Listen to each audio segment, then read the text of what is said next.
Halo, assalamualaikum warahmatullahi wabarakatuh. Selamat siang, jumpa lagi bersama saya Lili, keluarga sederhana di Australia.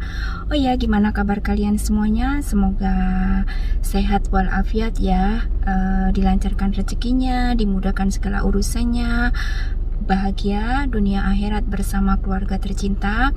Dan tentunya jangan lupa bersyukur ya, karena kalau bersyukur apapun itu yang kita alami, apapun keadaan dan kondisi kita, kalau bersyukur insya Allah kita akan bahagia. Jangan pernah mengeluh ya, seperti saya ini ya kadang. Tapi namanya manusia ya, wajar ya teman-teman kalau mengeluh. Tapi ya itulah kehidupan, ada balance ya, nggak ada manusia yang sempurna ya.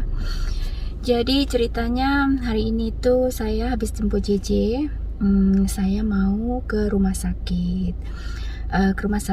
Nengok suami, nengok bapaknya JJ.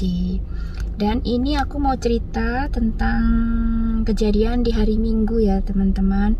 Nah di hari Minggu itu pagi habis sarapan biasa kita ya santai sejenak, terus sekitar jam 10 apa jam 11 gitu ya, suami saya itu ngecat. Kan kondisinya belum stabil, suami saya ini kan masih masa pemulihan juga, habis dari kemo dan radiasi yang di prostat cancer itu kan harus istirahat. Habis itu dia ada operasi lagi kan yang di tenggorokan sama di leher itu ya, kanker. Dan juga masih belum juga selesai, masih masa pemulihan juga. Dan rencananya minggu depan itu dia mau ada radiasi yang di leher untuk mematikan ya sel-sel kankernya gitu ya. Tapi hari Minggu kemarin itu dia jatuh teman-teman. Kan sebenarnya siang itu ada waktu dia itu lagi ngecat gitu ya. Kan kita lagi renovasi kan, bukan renovasi ya, lagi bikin kamar kan di rumah itu. Karena kita emang dari awal kita itu di rumah nggak punya kamar gitu ya. Rumah kita itu open house gitu loh ya. Jadi karena JJ sudah mulai besar sekarang, makanya JJ minta kamar sendiri dan bikin kamar lah. Jadi maksud suami saya itu ingin sekedar membantu aja gitu. Karena rencananya hari Senin itu ada tukang listrik datang dan juga sudah mulai pasang karpet. Jadinya mau bantu sedikit aja. Tapi pas jam 1 apa jam berapa ada sesuatu yang pecah gitu ya, kayak kaca fan gitu ya, kipas angin tapi yang kipas angin kuno dari kaca gitu pecah pior gitu. Terus aku bilang ke suamiku, Daddy kamu harus berhenti dulu. Ini kalau di tempat saya, di daerah saya, kalau ada sesuatu yang tiba-tiba pecah tanpa kita sentuh atau apa, itu bertanda tidak baik. Aku bilang gitu. Iya juga sih. Akhirnya suamiku itu berhenti makan siang, terus santai duduk nonton TV sama JJ, terus sampai dia ketiduran ya.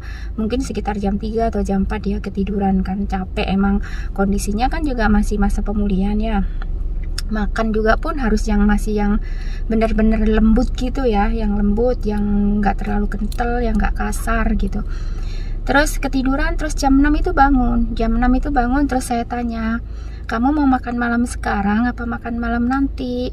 Katanya gini nih, kalau mau makan malam sudah mateng mashed potato-nya sama salmon. Terus dia enggak, tunggu setengah jam lagi gitu. Oke lah ya udah. Terus kamu mau kemana? Aku mau ngelanjutin ngecat yang di apa sih namanya, ceiling apa sih, yang pokoknya yang di atap itu loh ya, yang di ya pokoknya aku nggak tahu, lupa bahasanya gitu. Terus nggak lama kemudian pas setengah 7 gerobak gitu teman-teman, terus aku lari sama JJ, suamiku itu jatuh. Tak pikir nggak separah itu gitu ya. Terus dia itu sempat aku bikin video pas dia jatuh itu, udah aku bilangin gitu. Ternyata dia itu nggak bisa bernapas. Pas bernapas itu dia gitu, mukanya biru, sakit. Tapi dia masih sempat mandi, bangun itu biarpun kesakitan. Jadi yang ngandukin JJ, JJ. Terus karena setiap kali bernafas itu mukanya biru, akhirnya aku telepon semua teman-teman dekatku itu. Kebetulan jam pas dia jatuh itu, pokoknya habis mandi itu kan rencananya emang tak bawa ke rumah sakit. telepon dari sekian teman itu nggak ada yang angkat. Yang satu lagi ngantar anaknya konser, yang satu lagi kerja, yang satu di Brisbane, yang satunya lagi ibu sana itu juga di Brisbane karena kebetulan anaknya lagi ulang tahun gitu teman-teman. Akhirnya aku nggak serantan ya, jadinya langsung aku bawa sendiri naik mobil, JJ di belakang, suamiku di depan. Itu jalan pun juga sempoyongan. Di jalan itu nafasnya juga gini, aku takut ya, takut aduh jangan-jangan suamiku ini meninggal apa gitu. Naudzubillah ya teman-teman, karena namanya juga aku panik. Ini nyetir suasana hujan gelap, terus karena sebenarnya jam 7 itu masih terang karena saat itu hujan teman-teman, hujan ya, jadinya gelap, hujan lebat. Ini nyetirin orang yang kayak gini kritis gitu ya gitu-gitu suamiku itu. Terus pas dari emergency JJ aku turun mapah suamiku gitu, nggak mapah apa kayak ya nuntun gitu loh ya, tak gandeng gitu suamiku tapi kesakitan teman-teman. Terus akhirnya si JJ yang pencet pintu di emergency itu kan kaca, jadinya dut gitu, ya ada apa gitu ya bahasa Indonesianya, tolong bapak saya, tolong bapak saya. Yang namanya JJ itu gitu, karena pintu gate-nya itu kaca, jadi otomatis pegawai yang di dalam itu kan bisa lihat kita. Melihat suami saya sempoyongan, langsung dia keluar. Begitu keluar ditanya ada apa, terus JJ yang menceritakan karena saya sudah nggak sanggup, ini sesak dada kayaknya ya. Ternyata terus JJ itu bilang gini, iya bapakku jatuh dari tangga, terus itu kayak dia kesakitan dan dia nangis terus, kayaknya tulang iganya ada yang patah, mungkin kena paru-parunya. Jadi pegawainya ini langsung ngambilin kursi roda. Terus saya dibawa masuk ke dalam, terus saya ditanyain kartu Medicare. Lah kartu Medicare itu kan ada riwayat penyakitnya dia apa-apa. Jadinya pas dilihat, aduh kayaknya suamiku langsung dibawa buru-buru scan. Habis di scan itu nunggu beberapa jam, kemudian nunggu hasilnya. Ternyata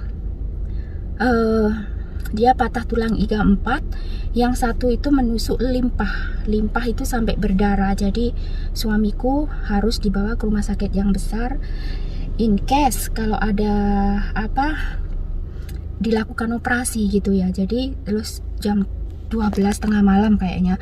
Tapi karena JJ besoknya harus sekolah, jadi aku jam 11 kurang itu pulang teman-teman ya dari rumah sakit itu sendiri sama JJ.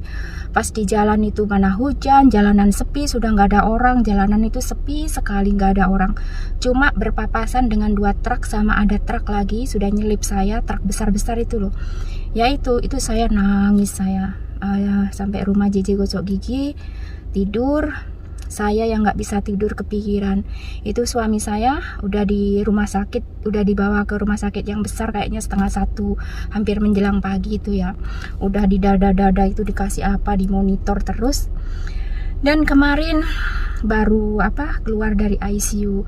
Jadi selama ini saya belum sempat ngajak JJ selama di ICU itu karena saya nggak mau lihat kondisi bapaknya yang begitu parah gitu loh, maksudnya kan dipasang alat-alat segala macam, dimonitor dia apa, terus di dadanya ini banyak sekali untuk aliran apa itu, aku kurang paham ya. Jadi aku nggak mau anakku lihat itu, takut mental healthy-nya ya nanti. Jadinya aku nunggu sampai suamiku udah kondisinya udah stabil, udah ada di ruangan, nggak di emergency lagi, nggak di ICU baru. Nah kebetulan kemarin sore suamiku udah keluar dari ICU dan hasilnya nggak sampai harus operasi, cuma butuh suntikan sel darah merah, hemoglobin apa ya namanya, seperti itulah. Makanya suamiku sekarang masih di rumah sakit gitu teman-teman. Dan ini rencananya saya habis jemput JJ sekolah, saya mau langsung nengokin karena JJ udah beberapa hari nggak ketemu bapaknya, kangen.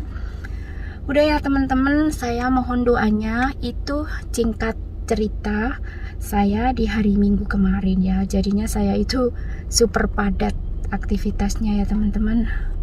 Sedih, tapi ya gimana, mau nggak mau harus saya hadapi kenyataan ini seorang diri karena mengingat saya ada anak, dan anak inilah yang menjadi sumber kekuatan saya.